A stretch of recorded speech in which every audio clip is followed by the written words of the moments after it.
आज हम हैं पतंजलि की लैब में। आज तक आपने एलोपैथी की लैबों के बारे में सुना होगा, आज तक आपने ये सुना होगा कि फार्मा की दवाइयाँ कैसे बनती हैं, केमिकल साल्ट की दवाइयाँ कैसे बनती हैं। अपने आयुर्वेद में महर्षि चरक, सुश्रुत और धन्वंतरी का कैसा सुपर साइंस था, किस प्रकार से हमारे आयुर्वेद में हजारों नुस्खे दिए गए हैं, किस प्रकार से हमने सालों पहले ये जान लिया था कि इम्यूनिटी बढ़ाने के लिए हम घर में रोज़ हल्दी का प्रयोग करें। अपने घर बैठे इम्यूनिटी कैसे बढ़ाएं, हमारी इम्यूनिटी कैसे बढ़ सकती है। इस महामारी के समय आपने देखा होगा कि पूरी दुनिया में खूब लोग मर रहे हैं। पूरी दुनिया में जहाँ लोग मर रहे हैं वहीं पर भारत के अंदर डेथ रेट बहुत कम है। भारत के अंदर जो डेथ रेट कम है उसके पीछे क्या कारण है, इसके बारे में हम जानते हैं। और आज हम कैसे जड़ी बूटियों की दवाइयों से, आयुर्वेद की दवाई से घर बैठे अपने आप को महामारी से बचाकर अपनी इम्यूनिटी को बूस्ट कर सकते हैं। वही फार्मूले जो हमारे पूर्वजों के थे। आज एलोपैथी में जहां सेल लाइन ट्रायल होता है, एनिमल ट्रायल होता है, आज एक संस्था है पतंजलि योगपीठ। आपने पूज्य स्वामी रामदेव जी महाराज, बाबा रामदेव का नाम आपने सुना होगा, आचार्य बालकृष्ण जी महाराज का नाम आपने सुना होगा, जिन्होंने दुनिया के 200 देशों में योग पहुंचा दिया, जिन्होंने दुनिया के 200 देशों में आयुर्वेद पहुंचाया और हिंदुस्तान यूनिलीवर जैसी, नेस्ले जैसी कंपनियों को टक्कर देकर स्वदेशी का एक बड़ा आंदोलन खड़ा किया। घर बैठे कैसे हम योग से अपने आप को ठीक कर सकते हैं, वो सब पूज्य स्वामी जी महाराज, श्रद्धेय आचार्य जी हमें बताते हैं। आइए हम देखते हैं पतंजलि की लैब। ये पतंजलि ने एक ऐसी लैब बनाई है जहां पर जानवरों के ऊपर सेल लाइन ट्रायल होता है। आज हमारे साथ हैं डॉक्टर अनुराग वार्ष्णेय जी, जो परम पूज्य स्वामी जी महाराज और श्रद्धेय आचार्य जी के जो सैकड़ों साइंटिस्ट की टीम है उस टीम का हिस्सा है, और जो पूज्य स्वामी जी महाराज और श्रद्धेय आचार्य जी के निर्देशानुसार योग आयुर्वेद को जन जन तक लोकप्रिय करने के लिए जैसा उनका आदेश मिलता है वैसा कार्य करते हैं। तो आज आपको पतंजलि की लैब दिखाते हैं। जी आइए डॉक्टर साहब, आइए।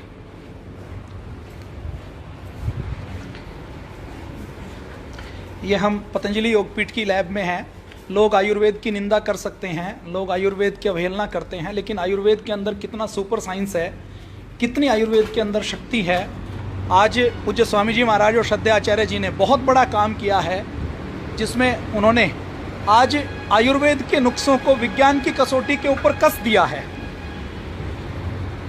ये अपनी लैब की डॉक्टर साहब क्या क्या खास बात है। ये लैब में एंट्री करने के लिए ये शू कवर पहनने पड़ते हैं, जो रिक्वायरमेंट है।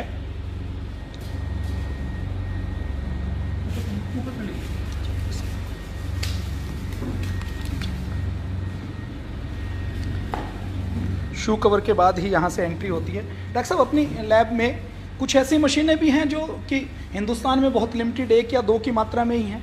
भाई हमारे पास जो आप लैब देख पा रहे हैं, इस लैब के बेसिकली 3 मेन हिस्से हैं।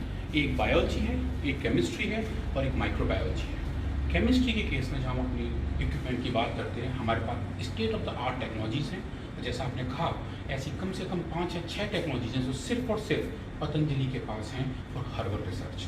अब जैसे आगे हम लैब में बढ़ेंगे तो आप ये देख पाएंगे कि जितने भी टेक्नोलॉजीज हम यूज़ कर रहे हैं, जिस तरीके के हमारे काम करने के तरीके हैं, ये फार्मा इंडस्ट्री को या तो मैच करते हैं या उनको बीट करते हैं।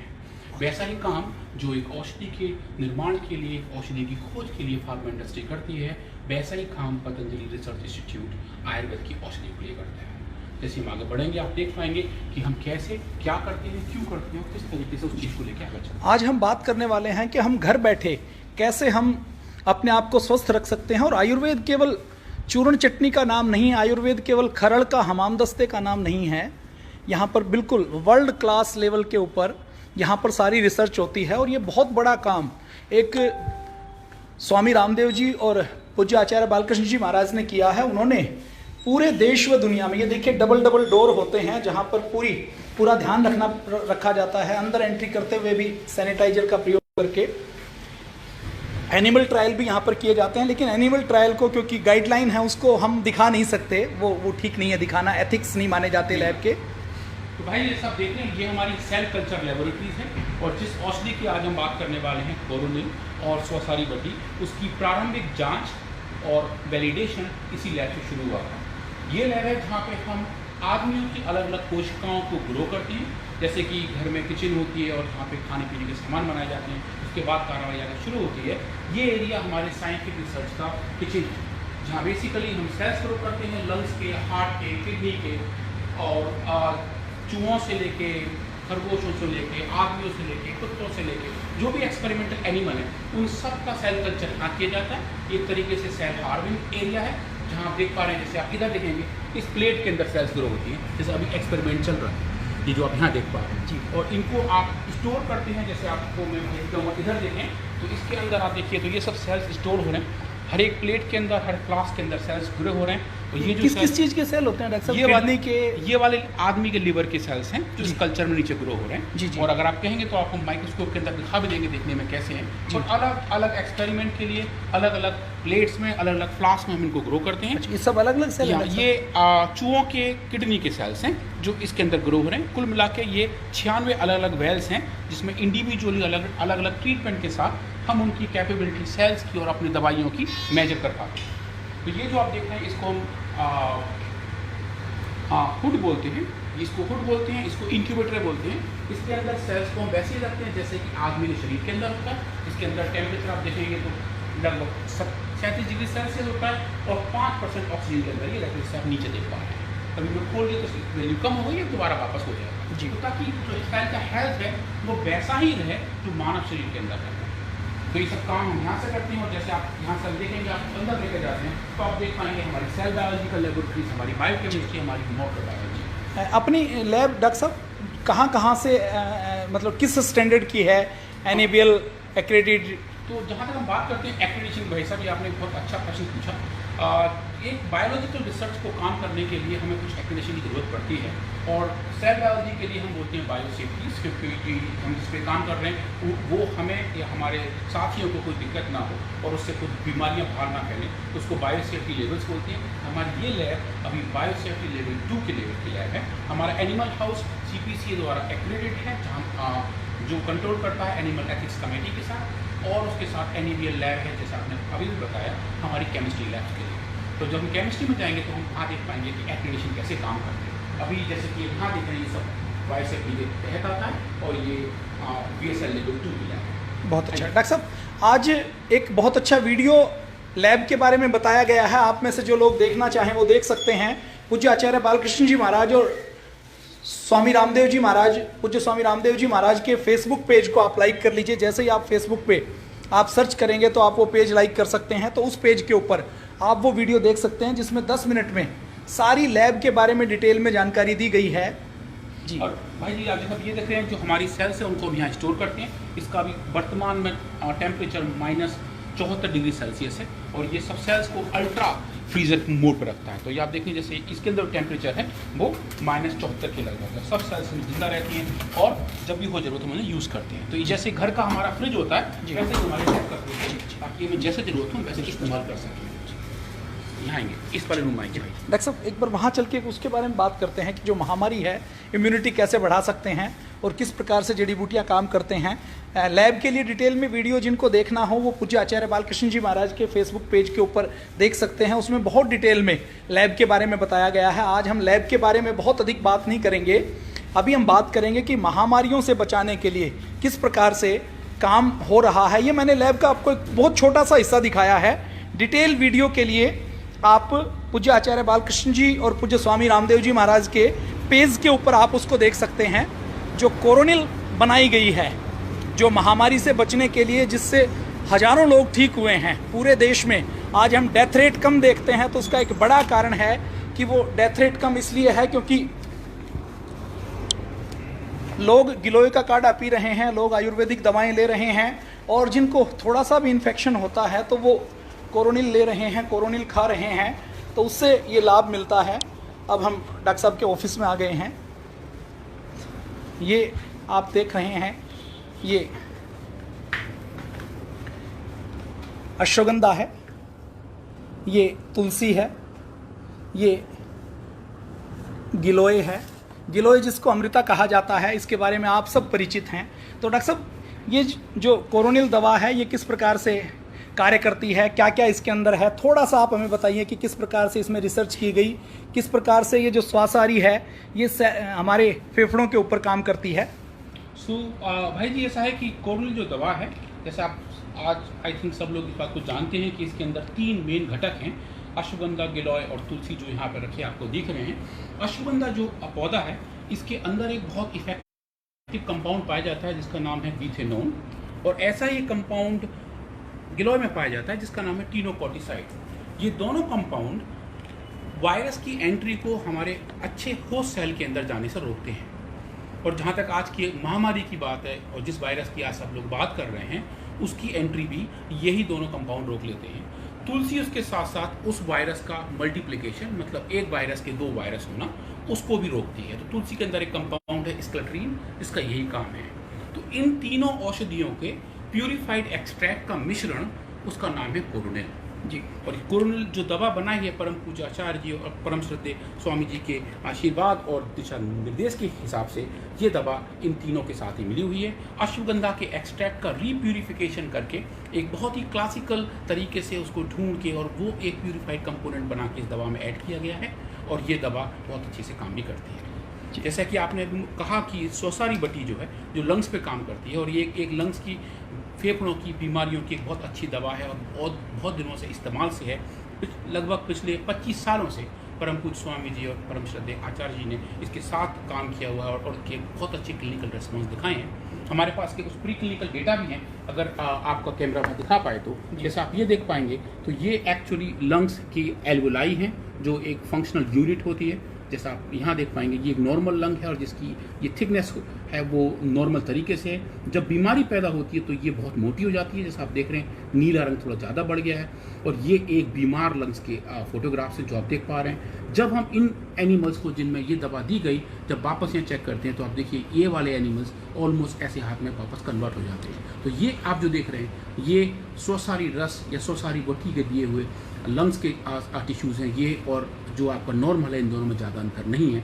ये बताता है कि ये दवाई वास्तव में काम करती है और लंग्स के जितने भी पैरामीटर्स हैं उनको वापस नॉर्मल लेके आती है। जी डॉक्टर साहब, आपका कहने का मतलब ये कि फेफड़ों के सेल हैं ये, हाँ। जो हमारी ब्रोंकाई क्या बोलते हैं, ये ब्रोंकस है और ये एल्वोलाई है। ये एल्वोलाइज हैं, जहाँ से कार्बन डाइऑक्साइड और ऑक्सीजन का एक्सचेंज होता है। तो जब बीमार होते हैं तो उनके अंदर सूजन आ जाती है और म्यूकस आ जाता है। और महामारी में भी ऐसा ही होता है कि फेफड़ों में जब वायरस चला जाता है तो फेफड़ों में सूजन आ जाती है। तो ये जो स्वासारी है, ये बहुत पुराना महर्षि चरक सुश्रुत का दिया हुआ फार्मूला है। इस स्वासारी में डॉक्टर साहब कितनी जड़ी बूटियां होंगी? कुल मिला के 9 जड़ी बूटियां हैं और 7 भस्मा हैं इसके अंदर भाई जी। जो मेन जड़ी बूटियां जिनके बारे में लगभग सब लोग जानते हैं वो है मुलैठी, सौंठ, पीपली, मारिच, दालचीनी। पर ऐसी कुछ दवाइयां हैं जो बहुत यूनिक हैं और बहुत रेयर हैं। उनका नाम है काकड़ा सिंगी, रुदंती और अगरकरा। उसके बारे में कम लोग जानते हैं और पूज्य आचार्य जी ने इन सब का एक बहुत यूनिक मिश्रण तैयार किया और जिसको आज हम स्वसारी बटी के नाम से जानते हैं। इसके साथ साथ इसमें 7 भस्मा भी हैं जो सब कैल्शियम बेस्ड भस्मा हैं, जो हमारे यहाँ इस्तेमाल होती हैं। मुक्ता शुक्ति, अभ्रक, कपर्दक, गोदंती, स्फटिका, प्रवाल पिष्टी और टंगन भस्म। जी डॉक्टर साहब बता रहे हैं, मैं इसको थोड़ा सा एक साधारण भाषा में बताऊं तो ये जो जैसे ये जो दवाई है स्वासारी, ये हम मतलब ये कोई भी ब्रांड बनाता है, जैसे पतंजलि ने बनाई तो इसका फार्मूला महर्षि चरक ने लिखा हुआ है और ये फार्मूला उसी समय ये प्रोप्राइटरी फार्मूला है। तो ये विशेष रूप से बनाई गई है। तो इन लगभग 17-18 दवाइयों के मेल से ये एक दवाई बनाई गई है। जैसे ये अणु तेल है, ये पुराना फार्मूला है, लगभग 26 प्रकार की जड़ी बूटियां इसमें मिली हुई है। इससे ये तेल बनाया गया है कि यदि नाक के अंदर वायरस है तो वायरस नाक के अंदर से गले के नीचे ना आए और गले में इन्फेक्शन ना बढ़े, उसके लिए अणु तेल लगभग 2000 साल पुराना फार्मूला है। महर्षि चरक 2500 साल पुराना फार्मूला है कि 2500 साल पहले हमारे ऋषि मुनियों ने बताया कि ये 24-25 प्रकार की जड़ी बूटियां यदि इस प्रकार से तेल में डालकर बनाओगे तो ये फार्मूला बन जाएगा, जो गले के इन्फेक्शन से, जो नाक के इन्फेक्शन से, जो फेफड़ों के इन्फेक्शन से हमें बचाने का काम करेगा। तो इन तीनों के ऊपर ये कोरोनिल, जिसमें अश्वगंधा है, गिलोय है, इसके साथ तुलसी है। देखिए तुलसी हमारे भारत में पूजनीय है, तुलसी को हम घरों में लगाते हैं, तुलसी की पूजा करते हैं, तुलसी माता की शादी की जाती है। और मैं एक बहुत रोचक प्रसंग आपको बताऊं, मुझे नहीं पता इसमें कितनी सत्यता है, लेकिन कलकत्ता में मेरी बुआ जी रहती हैं तो मुझे घर में बताया कि उन्होंने फ्लैट लिया, तो वो जब घर छोड़ के गए तो उन्होंने तुलसी, मेरे मुंह से तो उसके बाद तुलसी के लिए माँ ही निकलता है, तुलसी माँ को छोड़कर वो वैसे चले गए कि चलो नहीं लगा लेंगे, ये पुराने गमले में है, फ्लैट के अंदर ये पुराना मिट्टी का गमला कहाँ लेकर जाएंगे। तो उन्होंने 50 तुलसी लगाई लेकिन उनके नए फ्लैट में नई वो तुलसी लाकर लगाते तो तुलसी लगती नहीं थी, तो फिर वो आकर सम्मानपूर्वक गमले वाली उसी तुलसी को लेकर गए, उसके बाद घर में तुलसी लगी। तो ऐसे मुझे लगता है कि कहीं ना कहीं जैसे जगदीश चंद्र बोस ने तो ये सिद्ध किया कि पेड़ पौधों के अंदर संवेदनशीलता होती है, वो स्पर्श को महसूस करते हैं। जैसे मैं इस पौधे को तोड़ूंगा और उसके बाद मैं यदि किसी दूसरे मैं यहाँ पर दोबारा आऊँगा तो ये पौधा डरने की एक्टिंग करेगा, ये डरेगा। तो ये गुण बताए गए हैं। तो ये तुलसी है, ये हाईली इम्यूनिटी को बूस्ट करती है। अश्वगंधा है, ये हमने 2-3 दिन पहले भी बात की थी, ये कितना चमत्कारिक पौधा है और हमारे पूर्वजों को इसको पता था कि इसका पत्ता हम चबा के खाएं तो वजन कम होगा, इसकी जड़ का पाउडर लें तो वजन को बढ़ा देगा। देखो इसके अंदर ऐसे अल्कोलाइड हैं जो पत्ते के अंदर कुछ और हैं, जड़ के अंदर कुछ और हैं, और हजारों साल पहले हमारे ऋषि मुनियों ने कैसे उनको ढूंढा होगा, ये भी अद्भुत चमत्कार है। और अमृता और गिलोय के बारे में तो आज पूज्य स्वामी जी महाराज और श्रद्धाचार्य जी ने पूरे देश व दुनिया को जगा दिया, पूरे देश व दुनिया को बता दिया कि ये अमृत की बूंदों से बनी हुई अमृता है। तो ये सारी चीजें, इस चीजों के अलावा लगभग 17 जड़ी बूटियां इसमें स्वासारी वटी में। और ये देखिए डॉक्टर साहब, आपने एक एक्सपेरिमेंट आप बता रहे थे ना कि आपने ये किया कि एलोपैथी की दवाएं भी दी एक ग्रुप को, हाँ, और एक ग्रुप को स्वासारी दी। तो एलोपैथी की दवाएं और स्वासारी में कैसे अंतर आया? आप यहाँ जैसे देख पाएंगे तो ये आपका डिजीज कंट्रोल एनिमल है। जी जी, मतलब कि ऐसी जानवर जिनमें बीमारी पैदा हो रखी है। जी जी, जो लाल रंग का आप बार देख पा रहे हैं जी, जो पिंक कलर का बार है ये डेक्सामेथासोन है। अच्छा, डेक्सा क्या होती है डॉक्टर साहब? डेक्सामेथासोन एक स्टेरॉइड है जो एलोपैथी में दी जाती है लंग्स की प्रॉब्लम के लिए जी। तो हम ये दिखा पाए कि आप जब डेक्सामेथासोन देती है तो उसका रेस्पॉन्स कम होता है जी। इसका क्या मतलब है डॉक्टर साहब इतने ग्राफ का कि ये इसका मतलब बता रहा है कि कोलेजन कितना जमा हुआ है लंग्स के अंदर, मतलब खराबी कितनी है, खराबी कितनी है जी। तो जितना रेस्पॉन्स उसका आ रहा है लगभग उसका मिलता जुलता रेस्पॉन्स सोसारी ने भी दिया है जी। और मैं आपको एक और इसके साथ दिखाऊंगा डेटा जी। मेरे साथ कंप्यूटर थोड़ा। डॉक्टर साहब ये रिसर्च कहीं छपी भी है या ये केवल ये रिसर्च पब्लिश्ड है बायोमेडिसिन एंड फार्माकोथेरेपी जर्नल में। मैं इनफैक्ट उसी पेपर को आपको दिखा रहा हूँ और ये उस पेपर का फ्रंट पेज है जैसा आप देख पाएंगे यहाँ पे।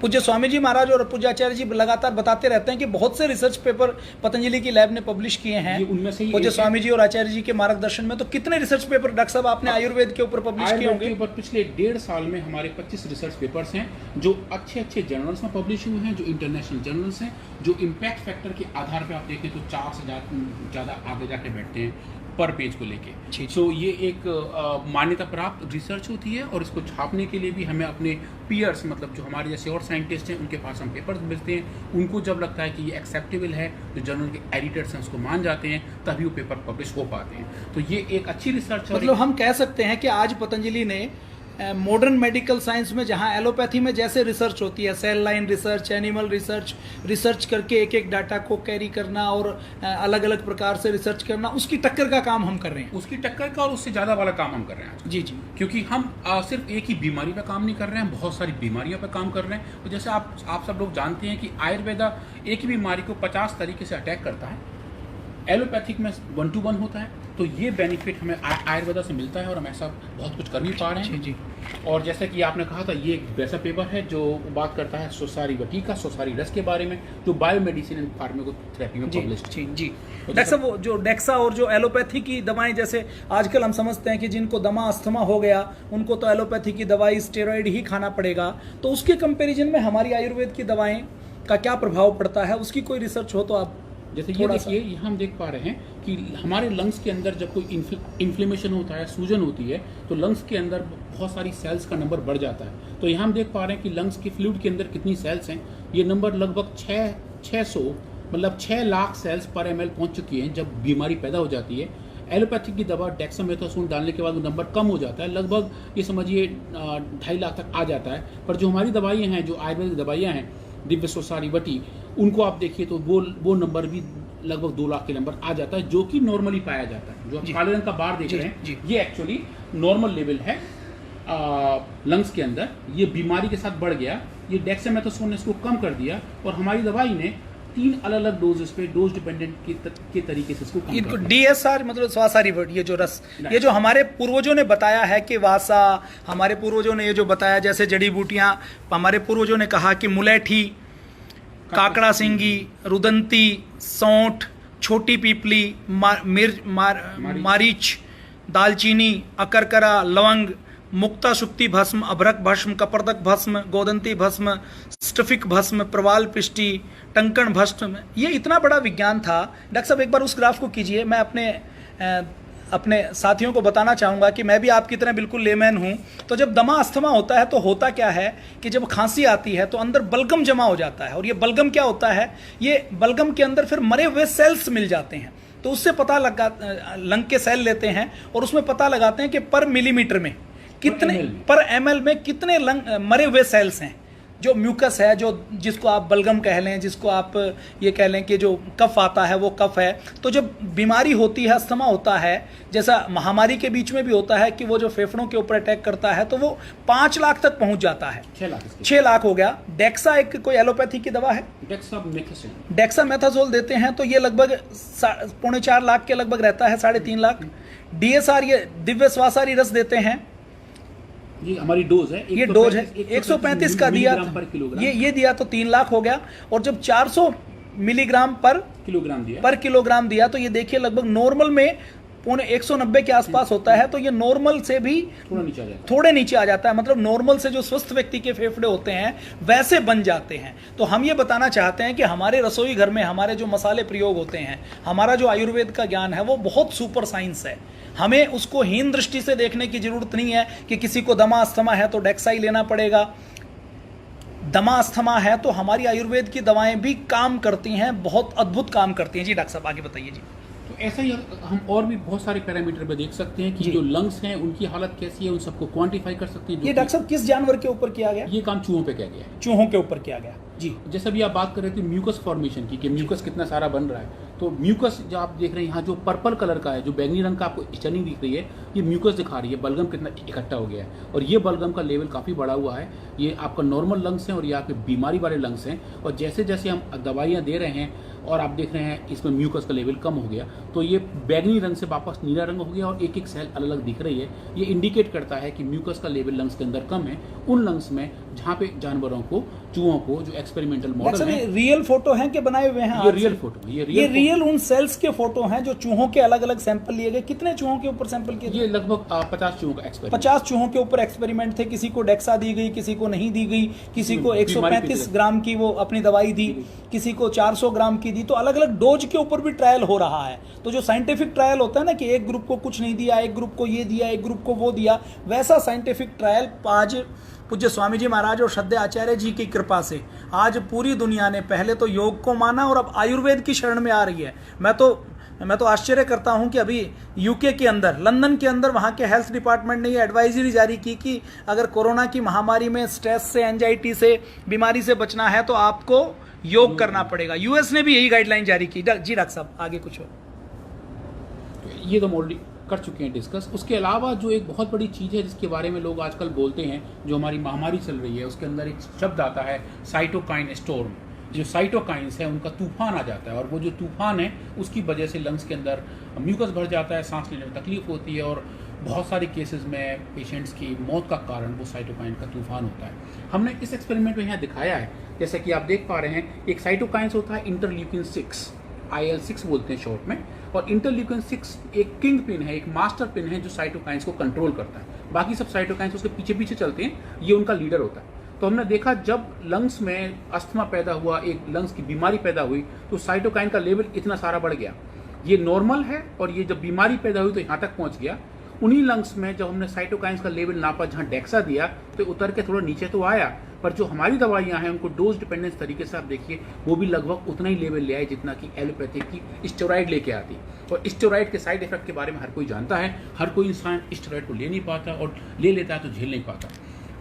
दिव्य सुसारी रस, दिव्य सुसारी वटी इस केस में निरापद है, इसके साइड इफेक्ट्स रिपोर्टेड नहीं है, कोई कैसा भी कोई साइड इफेक्ट नहीं है, क्योंकि सब जड़ी बूटियाँ और औषधियाँ हैं और जो इफेक्ट है वो उतना ही है जितना एलोपैथिक दवाई देती है। देखिए हम आपको ये कुछ कोई भी चीज़ बेचने के लिए नहीं दिखा रहे। देखिए देश के अंदर 12 लाख कंपनियां हैं, 12 लाख कंपनियों में से केवल एक पतंजलि ऐसी कंपनी है जिसका उद्देश्य है कि हमारा 100% चैरिटी में लगाना है। ये तो हमें एलोपैथी की जहर से लोगों को बचाना है। ये गिलोय आप घर में प्रयोग कर सकते हैं, तुलसी आपके घर में है, आप घर में से प्रयोग कर सकते हैं। रोज पूज्य स्वामी जी महाराज, पूज्य आचार्य जी आस्था टीवी के ऊपर, संस्कार टीवी के ऊपर बताते हैं कि आपको कोई भी बीमारी हुई तो उस बीमारी से कैसे आप जड़ी बूटियों का, रसोई घर के मसालों का आप प्रयोग कर सकते हैं। जैसे ये 3 जड़ी बूटियों को मिलकर बनाई गई दवा है और इसके साथ साथ ये फेफड़ों के लिए स्वासारी वटी है, इसमें लगभग 16-17 दवाइयां हैं। और ये जो अणु तेल है, ये अणु तेल भी लगभग 26 जड़ी बूटियों को मिला के बनाया गया है। तो इस डॉक्टर साहब, इससे कोई ठीक भी हुआ है क्या? आपके पास कोई रिपोर्ट है? अरे सर, बहुत सारे रिपोर्ट है सर। मेरा तो सर पूछे व्हाट्सएप भरा ही रहता है इन चीज़ों से। आप कहिए तो मैं आपको एक दिखा भी देता हूँ, बिल्कुल। क्योंकि बहुत सारे लोग हैं जो, कुछ लोगों को जिनको महामारी हुई हो और जिन्होंने इसको लेके इससे ठीक हुए हों। मैं आपको दिखाता हूँ। मेरे पास अभी कुछ वीडियोस आए थे और मैं शायद प्ले कर पाऊंगा। आप सुन पा रहे हैं? ठाणे मुंबई में रहता हूँ मैं। आवाज स्वामी करिएगा जी की, शीला जी, ये शायद ये चल नहीं पा रहा है। मैं दूसरा वीडियो प्ले करता हूँ, थोड़ी आवाज़ तेज आएगी। श्रद्धेय आचार्य श्री और स्वामी जी को मेरा सत सत प्रणाम। मैं श्याम सुंदर, हरियाणा, पानीपत, गांव डाडोला, तहसील बापोली, जिला पानीपत से मुझे कोरोना पॉजिटिव रिपोर्ट आई थी मेरी, और मैंने उसके बाद न डरते हुए पतंजलि कोरोनिल स्टार्ट की। अणु तेल सवेरे सवेरे खाली पेट नाक में डाला, उसके साथ साथ कोरोनिल ली, उसके साथ साथ योग अभ्यास किया और मेरा दूसरा टेस्ट नेगेटिव आया है। धन्यवाद स्वामी जी। ओम। हमारे ये आयुर्वेद को जन जन तक पहुंचाने के लिए आपका बहुत बहुत धन्यवाद। ओम जी, कोई दूसरा दिखाइए डॉक्टर साहब। कोई और भी आया? स्वामी जी प्रणाम। ये बात से इस कोरोना के काल में आपने कोरोनिल के रूप में जो इम्यूनिटी बूस्टर, जो एक दवाई के रूप में आप सब देशवासियों को, विश्ववासियों को आपने एक तोहफा दिया है, उसके लिए मैं आपका हृदय से शुक्रगुजार हूँ। स्वामी जी, मैं एक बैंक में कार्यरत हूँ और दिन भर न जाने कितने ही लोगों के साथ संपर्क बनाना पड़ता है, लेकिन मैं कोरोनिल का सेवन लगातार पिछले 2 महीने से कर रहा हूँ और साथ में योग कर रहा हूँ, जिस वजह से मेरे शरीर में पूर्ण रूप से इम्यूनिटी बनी हुई है और मैं एक भी बार किसी भी प्रकार से ना खांसी ना जुकाम किसी भी प्रकार से बीमार नहीं पड़ा हूँ। ये सब कोरोनिल और योग का कमाल है। और साथ ही मैंने अपने बहुत से दोस्तों को इसका सेवन करने की राय दी है और वो भी स्वस्थ हुए हैं और उनका भी लाभ जो है काफ़ी लोगों ने लिया है। तो इसके लिए मैं आपका दिल से आभार प्रकट करता हूँ। डॉक्टर और दिखाते हूँ आपको भाई जी। आई थिंक काफ़ी लोग हैं जो रिपोर्ट करते हैं अपने मैं संजय बट्टड़, वापी, गुजरात से। मुझे और मेरे परिवार में, मेरे और मेरी विशेष, मेरा लड़का, इस तीनों को एकाएक हाथ पैर में दर्द करना, बुखार, खांसी, ये सभी प्रॉब्लम आना चालू हो गया। तो हम एक बार डर गए कि हमें कोरोना तो नहीं हुआ, लेकिन फिर हमने होम्योपैथी, एलोपैथी औषध चालू किया, इंजेक्शन दिया, लेकिन मुझे कुछ फ़र्क नहीं हुआ। फिर योग गुरु कांता दीदी ने हमें सजेशन दिया कि पतंजलि की कोरोनिल किट लेके आओ और वो चालू करो। मैं और मेरी मिसेस और मेरे लड़के ने पतंजलि की जो कोरोनिल की दवा है वो 3-4 दिन ही लिया तो मुझे बहुत अच्छी तरह से फ़र्क महसूस होने लगा। ऐसे में 1 महीना कंटिन्यू उसको दवा लिया। अब मैं और मेरा परिवार एकदम स्वस्थ हूँ और मैं इसके लिए योग गुरु कांता दीदी का बहुत बहुत शुक्रिया अदा करता हूँ और पतंजलि को भी मैं धन्यवाद देता हूँ। नमस्कार जी डॉक्टर साहब। तो डॉक्टर साहब, ये कोरोनिल जैसे जो एलोपैथी की दवाएं आई हैं, रेमडेसिविर वगैरह और जो दूसरी जो बहुत महंगी हैं, जो लगभग मुझे लगता है एक डोज 5-5 हज़ार रुपये की है, तो वो उनकी इफेक्टिवनेस को हम किस तरीके से नाप सकते हैं? वो कितनी इफेक्टिव हैं? क्या वो सब जगह अप्रूव हो गई? क्या उससे 100% मरीज ठीक हो जाते हैं? इसकी कोई गारंटी है? अभी ऐसा कुछ गारंटी है नहीं। और जैसा आपने बताया रेमडेसिविर के बारे में, रेमडेसिविर एक्चुअली जो दवा है वो बहुत पहले इबोला वायरस के लिए खोजी गई थी और FDA ने US में उसकी उपयोग की परमिशन नहीं दिया था। वो ऑफ लेवल ड्रग था और उसको, जैसे आपने देखा शुरुआत के टाइम पे जब ये वायरस फैल रहा था, उस दौरान लगभग हर एक दवाई को ट्राई किया जा रहा था, रेमडेसिविर से लेके हाइड्रोक्सी क्लोरोक्विन से लेके आइवरमेक्टिन, हर एक दवा जो काम कर सकती है लोग ट्राई कर रहे थे, क्योंकि उस वक्त शायद कुछ वो हमारे हाथ में था नहीं। तो रेमडेसिविर की अपनी एफिकेसीज हैं, पर उसकी भी थोड़े अभी ट्रायल होने बाकी हैं, बहुत सारा काम उस पर चल रहा है। पर जहाँ तक मेरा मानना है, आयुर्वेदा कहीं भी उस तरीके से पीछे नहीं है।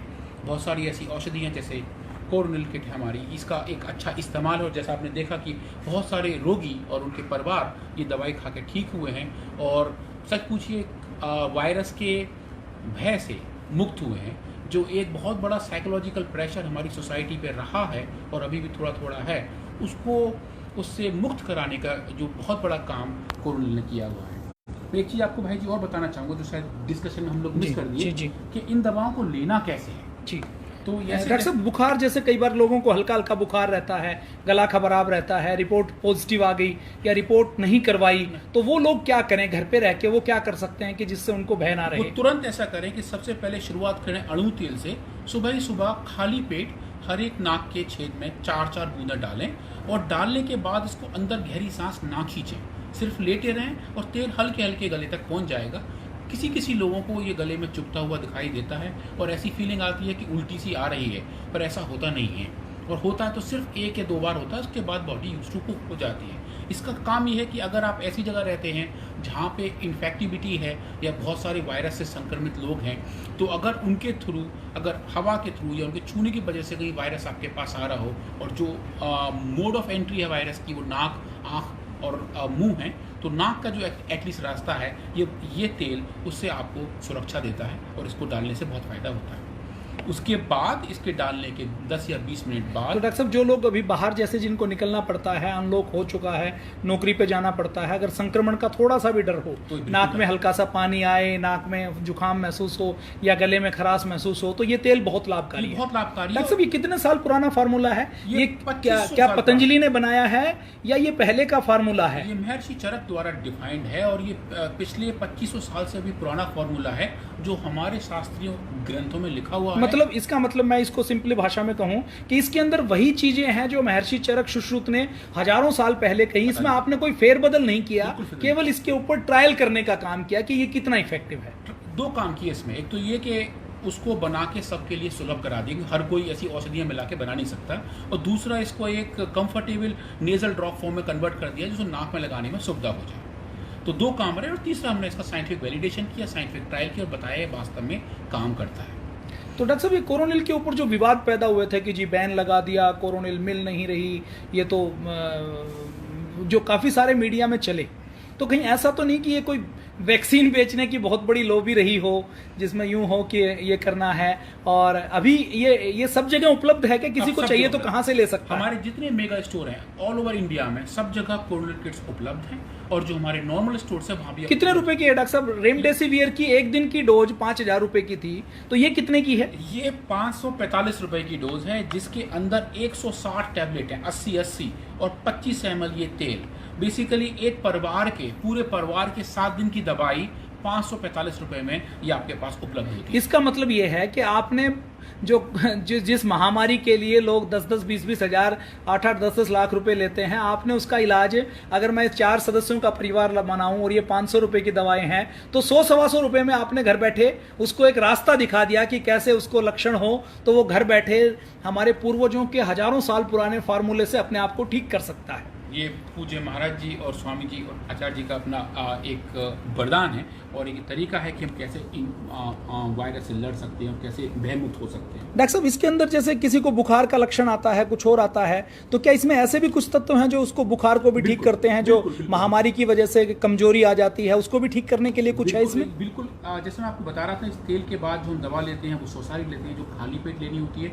नाश्ता करने से आधा घंटे पहले गुनगुने पानी से 2 गोलियां, और नाश्ता करने के आधे घंटे बाद गुनगुने पानी से कोरोनिल। स्वासारी खाना खाने से पहले लेनी है और ये खाना खाने के बाद लेनी है जी, और गुनगुने पानी से लेनी। डॉक्टर साहब इसका कैसे फर्क पड़ता है कि पहले क्या लेना है बाद में क्या लेना है? तो पहले इसका कोई साइंटिफिक एविडेंस है या ये अंदाजे से ही कह दिया कि चलो 2 पहले ले लो 2 बाद में ले लो? नहीं, ऐसा क्या है, इसके अंदर कुछ भस्मा है, तो जो भस्म है उनकी सॉल्युबिलिटी खाली पेट थोड़ी अच्छी रहती है, तो जब आप, तो इसके पीछे भी साइंस है? बिल्कुल साइंस है।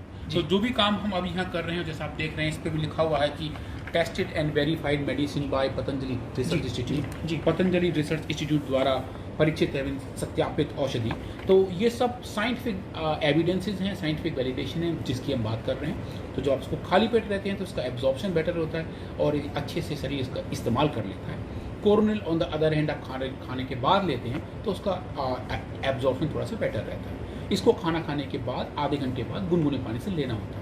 अब आपका अगला क्वेश्चन भाई जी होगा कि गुनगुने पानी से क्यों लेना है? जी सादा बिल्कुल। पानी से क्यों हाँ, सादे लेना से है? भी ले सकते हैं। हाँ, तो गुनगुने का क्या है कि ये जो दवाइयाँ हैं जिस तरीके से इनको बनाया जाता है, इनके अंदर जो प्यूरिफाइड एक्सट्रैक्ट्स हैं उनका घुलन, उनकी सॉल्युबिलिटी गुनगुने पानी में थोड़ी ज़्यादा होती है। तो जब गुनगुने पानी से लेते हैं तो ये फटाफट घुल के शरीर को प्राप्त हो जाते हैं। ठंडे पानी में थोड़ा टाइम लगता है जी। तो इसीलिए गुनगुने पानी से लेना अच्छा माना जाता है। जी, तो इसके पीछे भी मतलब हमारे जो पूर्वजों ने एक एक बात कही कि भोजन के बीच में पानी नहीं पीना, भोजन के तुरंत बाद पानी नहीं पीना। जो पूज्य स्वामी जी महाराज श्रद्धेय आचार्य जी रोज जो छोटी छोटी चीज़ें बताते हैं कि बैठकर खाना खाना है, चबा चबा कर खाना खाना है, खाने के अंदर लार मिल जाए, सुबह सुबह योग करना है, रात को सोते हुए तलवों के ऊपर तेल लगाना है। जो पूज्य आचार्य जी आजकल सुबह इंडिया टीवी के ऊपर आस्था के ऊपर, संस्कार के ऊपर बता रहे हैं, तो इसका मतलब इसके पीछे हम मूल में साइंस माने। बिल्कुल है सर। ऐसा नहीं कि तुकबंदी से कुछ भी लिख दिया। और तुकबंदियों से सर भाई जी ऐसा रियली होता नहीं है। इसके पीछे एक साइंस है और जैसा आपने बताया कि लार मिला के खाने से खाना अच्छा पचता है,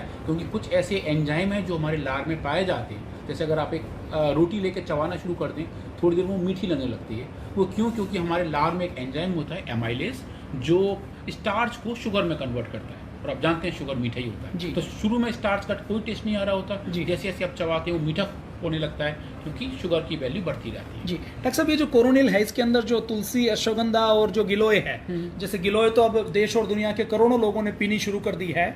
और देखिए आपके घर के आसपास जो जड़ी बूटी है उनका प्रयोग भी पतंजलि की ओर से रिसर्च करके बताया जाता है। तुलसी आपके घर में है, गिलोय आपके घर में है, नहीं है तो आप जरूर लगाइए। अश्वगंधा आपके घर में है।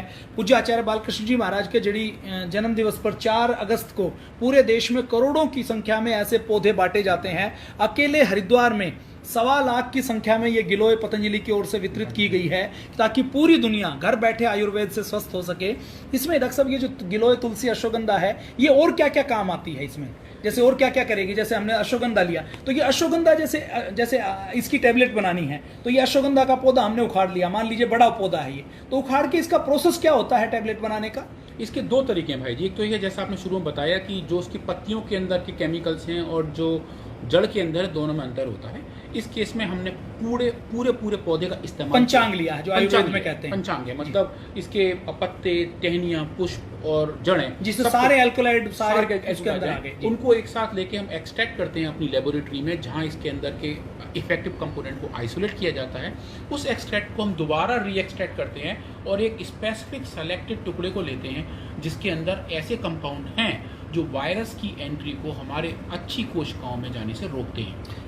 तो मतलब वो एक आप जैसे समझिए एक डबल प्यूरिफिकेशन प्रोसेस है इस पौधे के एक्सट्रैक्ट्स का, जो इस कोरल औषधि के अंदर गया हो। जैसे मैं इसको ये कहूँ कि हमने यदि 1 किलो ये तना लिया, ये पौधा लिया, तो उस 1 किलो से एक्सट्रैक्ट कितना निकलेगा? अगर बहुत अच्छा वाला एक्सट्रैक्ट हुआ और बहुत अच्छी क्वालिटी का तना और पौधा है तो सूखे हुए पौधे में से ये समझिए कि 1 किलो में से 100 ग्राम आपको एक्सट्रैक्ट मिल जाएगा। उस 100 ग्राम में से हम फर्दर एक्सट्रैक्ट करके 50 से 55 ग्राम के लगभग प्यूरिफाइड एक्सट्रैक्ट लेते हैं, वो इस दवा में जाता है। तो शुरू में जैसा आप कह रहे हैं कि दवा उपलब्ध नहीं हो पा रही थी, वो यूं नहीं हो पा रही थी क्योंकि हमें उस एक्सट्रैक्ट को बनाने में टाइम लग रहा था। अच्छा, जो शॉर्टेज अभी दिखाई देते हैं कि कोरोनिल मिल नहीं रही, कहीं भी उपलब्ध नहीं हो पा रही, हम महामारी से कैसे लड़ें? तो जैसे पूज्य स्वामी जी महाराज ने बताया कि उपलब्ध हो जाएगी, नहीं उपलब्ध है तो आप गिलोय को ले लीजिए, तुलसी ले लीजिए, अश्वगंधा ले लीजिए, अणु तेल आपके यहाँ अगर नहीं मिला है तो तब तक आप तिल का तेल है, सरसों का तेल, जो स्वामी जी ने पूरे मीडिया हाउस में आके बताया। लेकिन अभी जैसे ये क्योंकि एक्सट्रैक्ट है, इसके लिए सारी चीज़ें 26 जड़ी बूटियाँ ये चाहिए, जो इसके अंदर 25-26 प्रकार का जड़ी बूटियाँ हैं वो चाहिए, इसके अंदर 16 प्रकार की भस्मों से लेकर जड़ी बूटियाँ हैं वो चाहिए, और इसके अंदर इसका एक्सट्रैक्ट चाहिए, ये तभी एक बनती है। इसका मतलब इसमें कंसंट्रेटेड इसका एक्सट्रैक्ट है एक तरीके से। तो इसके डॉक्टर साहब और क्या फायदे होंगे? जैसे महामारी से तो लड़ेंगे ही लड़ेंगे, उसके इम्यूनिटी भी बढ़ेगी। कुछ अश्वगंधा तो पहले भी प्रयोग करते थे जब ये महामारी नहीं थी, तो उसके क्या फायदे थे? उसके मेन फायदा ये है, जैसे कि ये जो आयुर्वेद में कहा जाता है, अश्वगंधा एक बल कारक दवाई है, इसे खाने से बल भी आता है। आपको एनर्जी मिलती है, और जो लोग लिथार्जिक कंडीशन में रहते हैं उनके लिए इसका फ़ायदा होता है। तो इसके बहुत सारे और भी फ़ायदे हैं, जैसा आपने कहा था ज्वर नाशक के बारे में। हाँ, कोल्ड को खाने के बाद ज्वर भी कम होता है। जिनको बुखार रहता है डॉक्टर जिनको बुखार साहब, रहता है, जैसे किसी को बुखार है और सिम्टम ज़्यादा नहीं है तो वो क्या ले, और क्या उसको पैरासीटामोल लेने की जरूरत है, या ये ले लेगी उससे पैरासीटामोल का भी काम करेगी? ये बिल्कुल काम करेगी। और सच पूछिए, जब से ये महामारी शुरू हुई है, मैं खुद और मेरा पूरा परिवार, मेरे मित्र, मेरे परिवार, मेरे चाचा नाना ताऊ, सब लोग, पूरा परिवार इन दवाइयों का सेवन रोज़ करते हैं। मैं रोज़ सुबह उठ के ही ये तेल डालता हूँ, 2 गोली ये खाता हूँ और 2 गोली ये खाता हूँ। पतंजलि रिसर्च इंस्टीट्यूट के जितने भी एम्प्लॉयज़ हैं, जितने भी साइंटिस्ट हैं, हम 300 से ज़्यादा साइंटिस्ट इस सेंटर में काम करते हैं, उन सबको हम अपने गेट पर सुबह ही सुबह जब वो अपनी ड्यूटी पर आते हैं, उनको ये 2-2 गोलियाँ गर्म पानी के साथ देते हैं, ताकि वो सब भी वही अच्छा स्वास्थ्य और एक भयमुक्त तरीके से जी सकें। उसकी हम पूरी तैयारी करके चलते हैं। तो इस पर, इन दवाइयों पे, इन औषधियों पे हमें पूर्ण विश्वास है और ये अच्छा काम भी करती हैं और हम खुद इस्तेमाल करते हैं। जी, तो हजारों लोगों के डॉक्टर साहब रिव्यू आ चुके हैं, और आप में से भी किसी के घर में यदि कोई कोरोना का पेशेंट है तो हजारों लाखों रुपए हम खर्च करते ही करते हैं।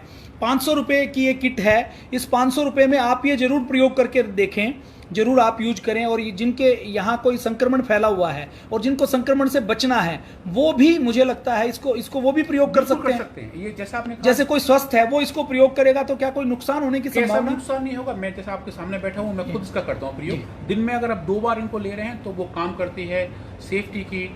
घर में यदि डॉक्टर साहब छोटे बच्चे हों तो उनको कैसे दें, उनका प्रिवेंशन कैसे करें? उनका जैसे 4 साल का, 3 साल का, 5 साल का या 10 साल का बच्चा है, 5 साल से लेके 15 साल के बच्चों के लिए और 5 साल से लेके 14 साल के बच्चों के लिए इनकी डोज हाफ की जा सकती है। जैसे हम जब 2-2 गोली की बात करते हैं, उनको 1-1 गोली दी जा सकती है, और जो और छोटे बच्चे हैं उनको आधा गोली पाउडर बना के शहद में मिला के दी जा सकती है। शहद में, जैसे जी शहद में मिला के चटा दिया, उनको पाउडर बना के दे, तो वो उनको थोड़ी आसानी हो जाती है। जी, क्योंकि हमारे यहाँ छोटे बच्चों की ज़्यादा समस्या है कि छोटे बच्चों का प्रिवेंशन कैसे करें। बड़े तो चलो लड़ देंगे, लेकिन छोटे बच्चों की ज़्यादा समस्या है।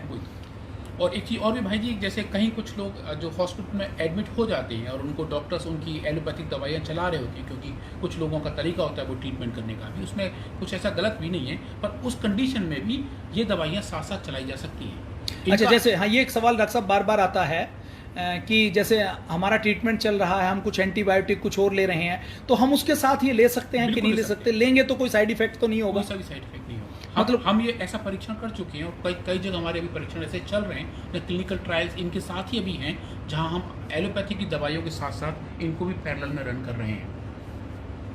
तो ऐसा कुछ भी ऐसा दिक्कत नहीं होता है कि आप ये दवाइयों के साथ ले सकते हैं या नहीं ले सकते, बिल्कुल ले सकते हैं। चलिए, बहुत अच्छा डॉक्टर साहब, बहुत अच्छा लगा।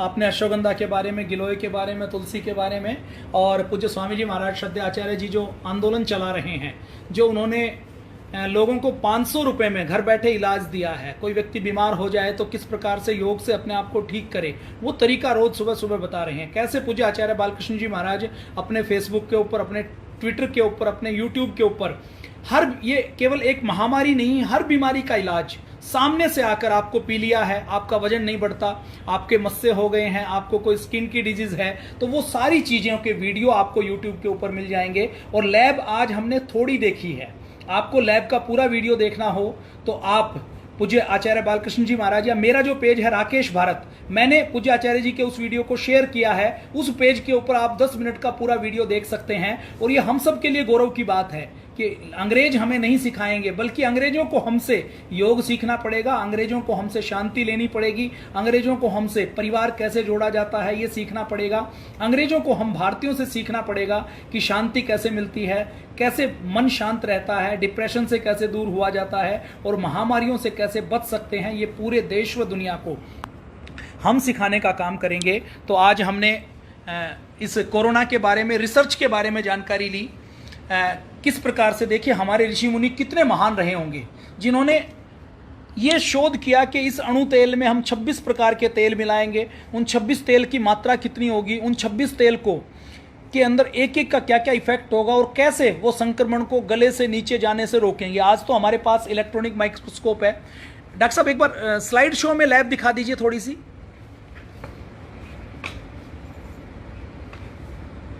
ये हमारी केमिस्ट्री लैब है जहाँ पे हम औषधियों का परीक्षण करते हैं और देखते हैं उनके अंदर कौन कौन से एक्टिव कंपाउंड्स हैं, कितने कितने केमिकल हैं। इनको HPLC बोलते हैं। 4 HPLC आप यहाँ देख पा रहे हैं।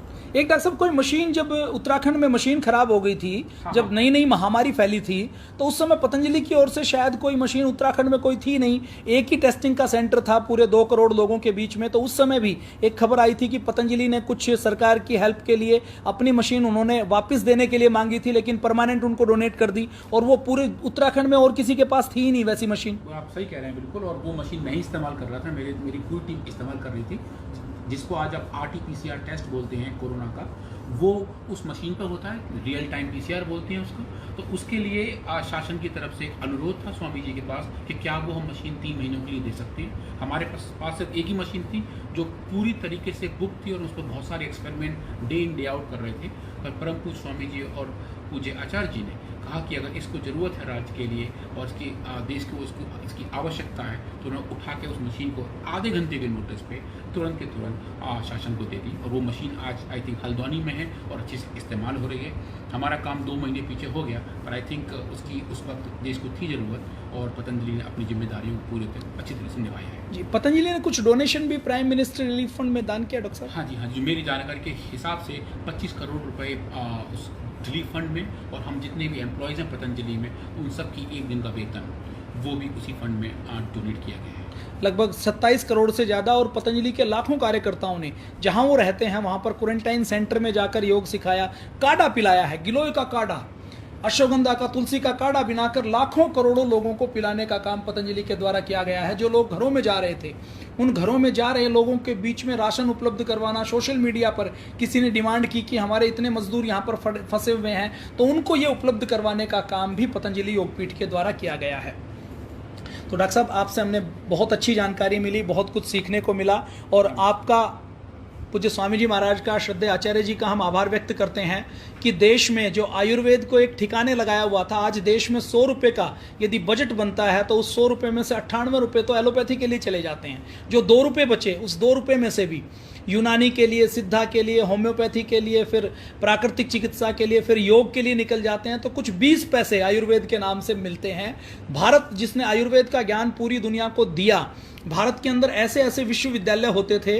नालंदा विश्वविद्यालय में आयुर्वेद विभाग के, मेडिसिन विभाग के जो HOD थे उस समय, विभागाध्यक्ष थे श्रीधर राहुल आचार्य, उनको जब बख्तियार खिलजी ने बुलाया तो उन्होंने उनको ऐसी दवा दी कुरान के पन्नों पर लगा कर कि वो कुरान के पन्ने पलटते पलटते उन्होंने जो उंगली को अपने जीभ से टच किया, उससे वो ठीक हो गए थे। तो ये आयुर्वेद का सुपर साइंस है। ये फार्मूले 2500 साल पुराने हैं, 2500 साल पहले। आज तो हमने चलिए लैब के ऊपर ये सारे चीज़ों को कस लिया विज्ञान की कसौटी के ऊपर, और ये जो दवाई बनाई है इसके रिसर्च पेपर इंटरनेशनल जर्नल्स के अंदर, जो साइंस जर्नल है उनके अंदर पब्लिश किए गए हैं। कोई भी इसको क्लेम नहीं कर सकता। और आज भी चाहे कितने भी विवाद हों, मीडिया कुछ भी छापे, मीडिया कुछ भी बताए, ये दवा इसी नाम से पूरी दुनिया में बिक रही है।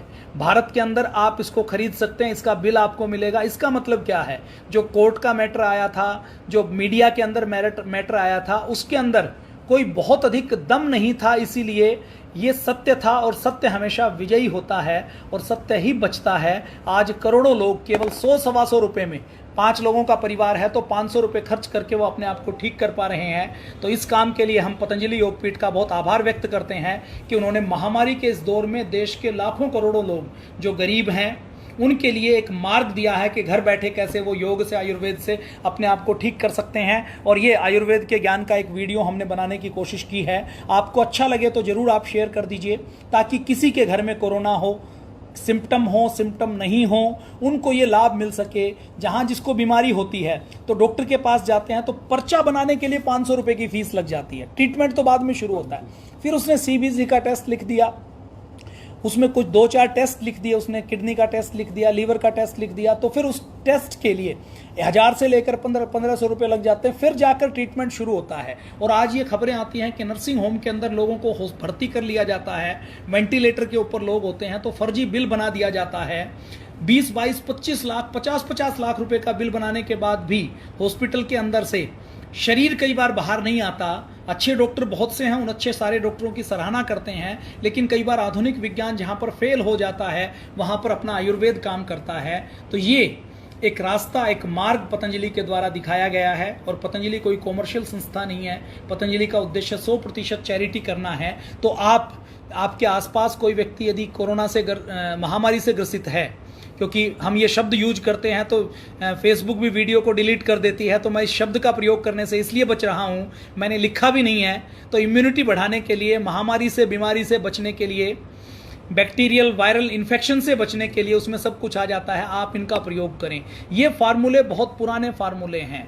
महर्षि चरक ने, सुश्रुत ने इम्यूनिटी कैसे बढ़ती है उस समय अश्वगंधा के बारे में बताया है, गिलोय के बारे में बताया है, तुलसी के बारे में बताया है। और इसके अंदर जो भस्म है, देखिए इसके अंदर जो ये स्वासारी है ना, ये केवल ऐसा नहीं कि एक चीज को किसी को घोलकर बना दिया। इसके अंदर मुलेठी है, मुलेठी गले को साफ करने का काम करती है। काकड़ा सिंगी है, रुदंती है, सौंठ है, छोटी पीपली है, मारीच है, दालचीनी है, अकरकरा है, लवंग है, मुक्ता शुक्ति भस्म है। ये जो हर जो भस्म बनती है ना, इसके बनाने का तरीका भी बहुत लंबा है, बहुत साइंटिफिक है।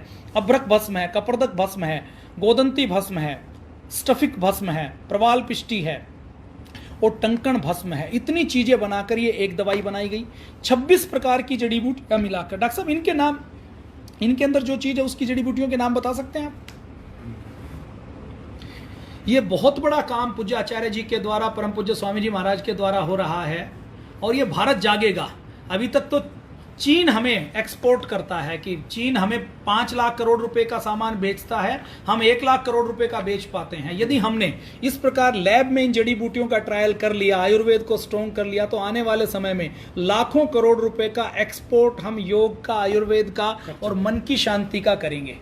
जी, को क्या क्या चीजें हैं डॉक्टर साहब? जीवंती, जला, देवदारू, नागरमोथा, सेव्या, अनंतमूला, श्वेत चंदना। जी डॉक्टर साहब मैं 1 मिनट रोकूंगा। ये अणु तेल है। इस एक तेल के अंदर कितनी जड़ी बूटियां पड़ी हुई हैं उसके बारे में पतंजलि योगपीठ के साइंटिस्ट डॉक्टर अनुराग जी हमें बता रहे हैं, जो पूज्य स्वामी जी महाराज और श्रद्धेय आचार्य जी के मार्गदर्शन में रिसर्च करने के काम की टीम का हिस्सा है। जी,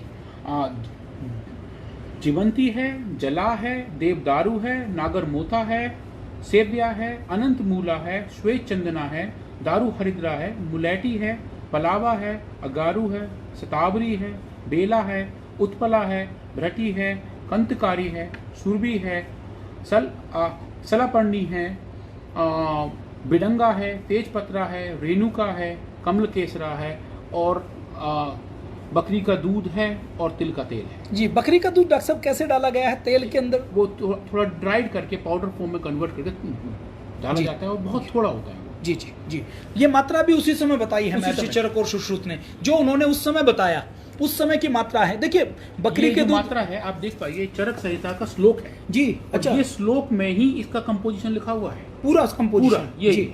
तो ये अणु तेल का श्लोक है जो चरक संहिता के सूत्र इस फॉर्मूले पे लिखा हुआ है और अणु तेल के बारे में बताया गया है और बता रहा है कि ये काम कैसे करता है। जी, तो इसी श्लोक को डिसाइफर करके ये कंपोजिशंस बनाए गए और उसी के आधार पर तेल आपके हाथ में है भाई जी। देखिए हमारे संस्कृत में बहुत सा विज्ञान छुपा हुआ है, ज्ञान छुपा हुआ है, लेकिन ऐसे विद्वानों की आवश्यकता है जो संस्कृत को डिकोड कर सकें, उसको समझ सकें और उसके आधार पर दवाई बना सकें। तो पतंजलि ने ये महर्षि चरक के सूत्र के अनुसार, महर्षि चरक ने कम से कम ये माना जाता है कि 2500 साल पहले लिखा, इससे ज्यादा भी कितना भी हो सकता है, तो ये सूत्र बनाया था। इस सूत्र के आधार पर यह दवाई बनाई गई है। तो ये अद्भुत साइंस है। मैं इसमें, देखिए मैं तो कोई आयुर्वेद का एक्सपर्ट नहीं हूँ, ना मैं दवाई का एक्सपर्ट, ना मैं रिसर्च का एक्सपर्ट, लेकिन मैं अपना एक अनुभव आपके सामने शेयर करना चाहता हूँ। एक बार मेरे घर में जो छोटा बेटा है, 5 साल, 3 साल का जब वो था, 2 साल का, 2.5 साल का, तो बोतल से दूध पीने के कारण उसके मुख के अंदर छाले हो गए। अब मुंह के अंदर छाले हो गए तो कुछ लोगों ने कहा कि ग्लिसरीन लगा दो। अब ग्लिसरीन लगाई तो उससे भी लाभ नहीं हुआ। अब और कोई दवाई उसको दे नहीं सकते। तो हमारे किसी गांव के एक अनपढ़ व्यक्ति ने यह बताया कि कहीं आसपास कोई बकरी हो ना, तो बकरी के थन को लेकर उसकी धार इसके मुंह में लगवा दो। तो मुझे तो यकीन नहीं हुआ कि इससे कुछ होगा, फिर भी मैंने कहा कि चलो ये भी करके देख लेते हैं। जब डॉक्टर को दिखा लिया, उसकी 5000 रुपये की तो कंसल्टेशन, 500 रुपये की तो पर्ची बनवाई है, उसके बाद भी आराम नहीं है। तो बच्चा बहुत रो रहा था, तो उसको बकरी के पास लेकर गए। बकरी के पास लेकर गए तो अब वो बच्चा तैयार नहीं दूध की धार मरवाने के लिए, तो मैंने पकड़ के उसको कुछ 2-3 बूंदे उसके मुंह में कहीं लगी होंगी, मतलब अच्छी तरह से मुंह में लगी भी नहीं, और ये करना तो 3 बार था, लेकिन केवल एक ही बार हो पाया क्योंकि शहर का बच्चा बकरी कभी देखी नहीं, तो बकरी को देखकर वो बिदक रहा था, डर रहा था। तो एक बार से ही मुंह के छाले बिल्कुल ठीक हो गए। अब मुझे नहीं पता कि उसके अंदर कौन सा एंटी बैक्टीरियल एंटी वायरल गुण है बकरी के दूध के अंदर, लेकिन छाले ठीक हो गए। मैंने संस्कृत का एक कभी मैं पुस्तक पूज्याचार्य जी की पढ़ रहा था, तो उस पुस्तक में उन्होंने लिखा है, हमारे पूर्वजों ने लिखा है कि यदि किसी को टीबी हो जाए तो टीबी के बैक्टीरिया से होती है डॉक्टर साहब या वायरस से? टीबी से, बैक्टीरिया से होती है, क्योंकि मैं तो इसका मुझे नहीं पता कि किससे होती है, बहुत पहले पढ़ा भी है तो वो याद नहीं है। तो टीबी के रोगी को, एक सूत्र मुझे याद रहा कि टीबी के रोगी को जहां पर बकरी का रेवड़ रहता है, बकरियों का झुंड रहता है, वहां पर रखा जाए, बकरी के जो मिंगन होती है उससे उसके उपटन किया जाए, तो ये सूत्र में लिखा हुआ है कि टीबी का रोगी ठीक हो जाएगा, टीबी के जीवाणु मारे जाएंगे। और ये अब आधुनिक विज्ञान में भी प्रूव हो चुका कि बकरी के दूध में कुछ ऐसे गुण होते हैं, कुछ ऐसे तत्व होते हैं जो टीबी को ठीक करने के लिए काम आते हैं, टीबी के जीवाणु को मारने का काम करते हैं। तो आज हमने इसके बारे में जानकारी ली। डॉक्टर साहब, एक और समस्या आती है, पूज्य स्वामी जी महाराज भी टीवी के ऊपर बताते हैं, मैं फिर एक बार आपसे वो प्रश्न दोहराना चाहूँगा। जिनको कोरोना हुआ और जिनका कोरोना ठीक हो गया, लेकिन थोड़ा सा चलते हैं तो दम फूल जाता है, शरीर टूटता है, सांस लेने में दिक्कत आती है, तो वो किस प्रकार से क्या करें, वो किस प्रकार से क्या ये दवाइयाँ उसके लिए क्या काम कर सकती हैं, वो किस प्रकार से? देखिए, ये जो वायरस है और जो महामारी आ रही है उसका जो टारगेट ऑर्गन है वो फेफड़े हैं जी, और फेफड़ों में आपका ऑक्सीजन एक्सचेंज होता है, जिसकी वजह से आपको ऊर्जा मिलती है। तो बहुत सारे केसेस में बीमारी तो थोड़ी ठीक हो जाती है, पर फेफड़ों में कमजोरी बनी रहती है। फेफड़ों की किसी भी कमजोरी के लिए हम ये औषधि स्वसारी बटी बिल्कुल रामबाण की तरह काम करती है। तो ऐसे लोग जो ठीक हो चुके हैं और ठीक होने के कगार पे हैं और कमजोरी से परेशान हैं, उनको ये औषधि जरूर लेनी चाहिए और इसका उन्हें बहुत ही फायदा मिलेगा। और दूसरा, जैसे आपने बताया कोरोनिल, तो इसमें आपने भी किया था डिस्कस की अश्वगंधा और भी बहुत सारे काम करती है, जैसा मैंने बताया भी था कि ये बल भी देती है। तो जो निर्बल हो चुके हैं और जिनको लग रहा है कि बल की कमी लग रही है, एनर्जी की डेफिशिएंसी है, गिरे हैं, उनको इसका सेवन करते रहना चाहिए। इन दोनों के साथ साथ के उपयोग से उनको ज़रूर फ़ायदा मिलेगा और जो जितनी जल्दी वो अपनी स्वस्थ दिनचर्या की तरफ आ पाएंगे, वो स्पीड भी काफ़ी तेज़ हो जाएगी।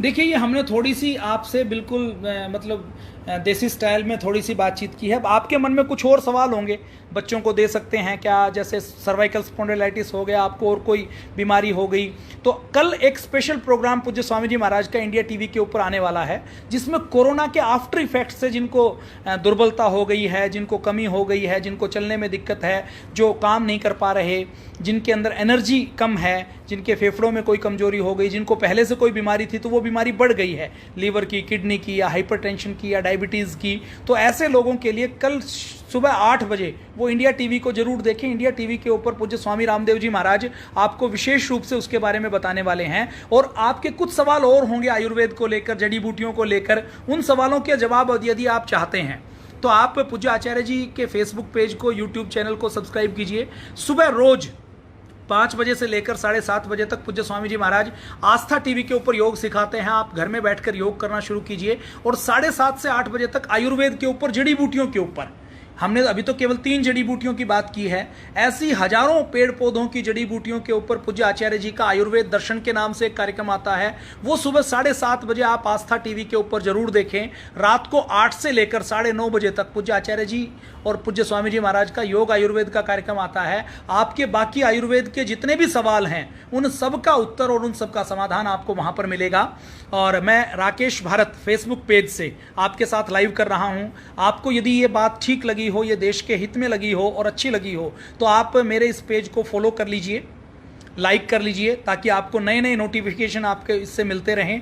और अगर आपको अच्छा लगा हो तो इसका लिंक कॉपी करके इस लिंक को आप व्हाट्सएप के अलग अलग ग्रुप में भेज सकते हैं। शेयर कर दीजिए इसको, और शेयर करने के साथ साथ व्हाट्सएप के ऊपर दूसरे लोगों को भी बता दीजिए कि यदि आपको महामारी से बचने के लिए इम्यूनिटी बढ़ाने का उपाय चाहिए तो आप इस वीडियो को देखकर जानकारी प्राप्त कर सकते हैं। आज के लिए इतना ही। जय हिंद, वंदे मातरम, भारत माता की जय। डॉक्टर साहब का बहुत बहुत आभार। पूज्य स्वामी जी महाराज और श्रद्धेय आचार्य जी का बहुत बहुत आभार कि उन्होंने योग और आयुर्वेद को दोबारा से जीवित करके देश के लोगों के सामने पहुंचाने का काम किया। आज एलोपैथी की कंपनियां जब अपने बोर्ड रूम में बैठती हैं ना, तो वो ये टारगेट बनाती हैं। देखिए, जब डायबिटीज़ के जो रोगी होते हैं तो वो बोर्ड रूम में बैठते हैं तो टारगेट ये बनाते हैं कि इस बार यदि डायबिटीज़ के मान लीजिए 5 करोड़ रोगी हैं, 5 करोड़ लोगों को डायबिटीज़ की दवाइयाँ खिला रहे हैं, तो अगले साल वो टारगेट बनाते हैं कि 10 करोड़ को कैसे खिलाना है। मतलब उनका उद्देश्य लोगों को ठीक करना नहीं है, उनका उद्देश्य लोगों को बीमार करना है, ताकि उनकी दवाएं तभी बिकेंगी, उनकी कंपनी तभी चलेगी जब लोग बीमार होंगे, ज़्यादा से ज़्यादा दवाई खाएंगे। आज एलोपैथी की कंपनियां चाहती हैं कि हर व्यक्ति बीपी की दवा खाए, हर व्यक्ति डायबिटीज़ की दवा खाए, हर व्यक्ति थायराइड की दवा खाए, हर व्यक्ति डिप्रेशन को दूर करने की दवाई खाए, हर व्यक्ति कोलेस्ट्रॉल को कम करने की, खून को पतला करने की दवाई खाए। तो इस षड्यंत्र को यदि तोड़ना है और भारत देश को बचाना है तो उसका रास्ता केवल यही है कि हम आयुर्वेद की शरण में आ जाएं, योग की शरण में आ जाएं। तो आप इस चैनल, इस पेज को लाइक कर लीजिए, इस वीडियो को शेयर कर दीजिए और इसका लिंक आप फेसबुक, व्हाट्सएप के ऊपर भी शेयर कर सकते हैं। तो जय हिंद, वंदे मातरम, भारत माता की जय।